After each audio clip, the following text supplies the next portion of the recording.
Harvard యూనివర్సిటీలో ఏం courses ఉన్నాయండి for non MBBS courses BiPC అంటే తీసుకుంటే? ఎవరైతే ఎంబీబీఎస్ లో రాలేదు అదర్ కోర్సెస్ అనుకున్నప్పుడు, అంటే తెలుగు రాష్ట్రాల నుంచి ఎక్కువ మంది పిల్లలు అక్కడికి వస్తున్నారు. సో ఎక్కువ వచ్చే దాంట్లో ఎంపీసీ చదివిన పిల్లలు ఎక్కువ వస్తుంటారు. అదేవిధంగా బైపీసీ చదివిన పిల్లలకి ఎటువంటి అవకాశాలు ఉన్నాయంటే ఇందాక నేను చెప్పినట్టుగా ఫస్ట్ ప్రయారిటీ వాళ్ళంతా ఇస్తుంది ఫిజియోథెరపీ అండి. వన్ ఆఫ్ ద బెస్ట్ లో మార్వాడి యూనివర్సిటీ అని చెప్పొచ్చు ఫిజియోథెరపీ కోర్సా సార్?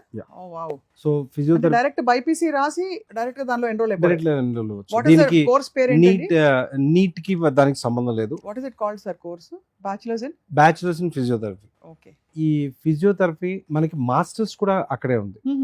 బ్యాచులర్స్ ఉంది, మాస్టర్స్ ఉంది. ఫిజియోథెరపీ తర్వాత మనం చూస్తే అగ్రికల్చర్ అగ్రికల్చర్ యాక్చువల్ గా ఇండియాలో దానికి రావాల్సినంత గుర్తింపు రావట్లేదు ఇప్పటికీ కూడా. ఎందుకంటే మనం ఏమనంటే ఇండియా అనగానే ఏమని చెప్తాం, అగ్రికల్చర్ కంట్రీ అంటే. అవును అవును.